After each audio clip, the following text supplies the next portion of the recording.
The growing world of transgender Americans is making headlines across the country. Just take a look at Newsweek magazine's latest cover story. Tonight, Alexis Arquette, who you met right here on ET, takes you inside the transgender world. Thanks, Jan.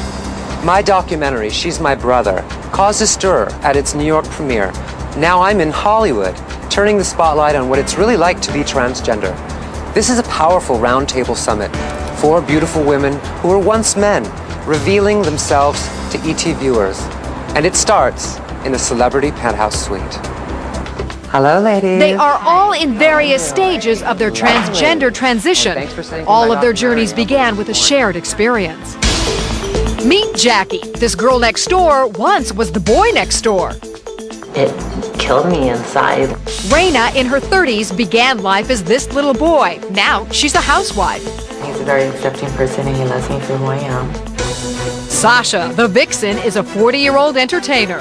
We are still human beings, just as anyone else. And 48-year-old Donna was David until 2000. She is also a father. I had been married for 16 years. I had a son. But 7 years ago, she began the journey of going from David to Donna. I did a very good job of being a guy, of playing that role. You know, I had a career, I had a wife, I had a home. In 2000, Donna decided to tell her son, then 14, the truth. My son eventually started to retreat from me. The 8 months or so that we lost contact were the most difficult part of my transition. When he started to take those tentative steps to get to know me again, he started to realize the things that he liked about me are still there.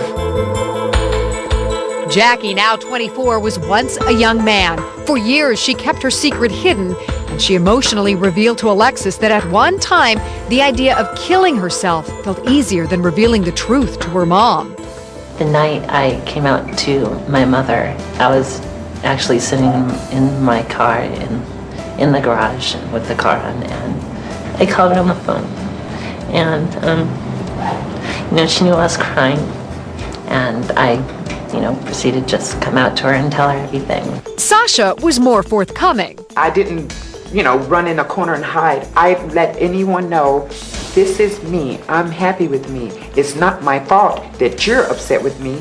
I don't even know you. And you want to, attack me. They admit that it can initially have a serious impact on relationships. At some point you get into maybe a situation or a sexual relationship. Do you let them know, or is it something that is your secret? In the beginning, when I would date men, I didn't tell them right away, and that was dangerous. The issue of gender is everywhere, from the cover of Newsweek to Capitol Hill. Earlier this week, Donna was in Washington, D.C., joining dozens of other transgender Americans eager to have their voices heard. I'm here to lobby Congress to support legislation on hate crimes and on employment non-discrimination to support the transgender community. While the emotional cost is high, there is also a very real physical and financial cost as well. It's an incredibly expensive process. $85,000 so far. Donna's transition began with hormones and included surgery called sex reassignment. But there was also drastic cosmetic surgery, too. So I've had my face completely rebuilt, removing the skeletal traces that men have in their faces. But while plastic surgery can make a difference, the important changes are far more than merely cosmetic.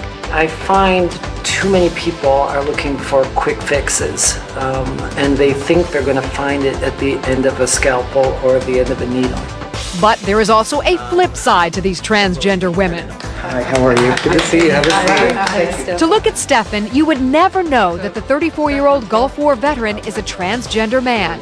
Born female, his transformation began with hormone therapy, but didn't stop there. I've also had a hysterectomy. I've had chest surgery. I've gone through my hormones. I mean, for me, I'm basically done. Yeah. I think that my transition is basically finished.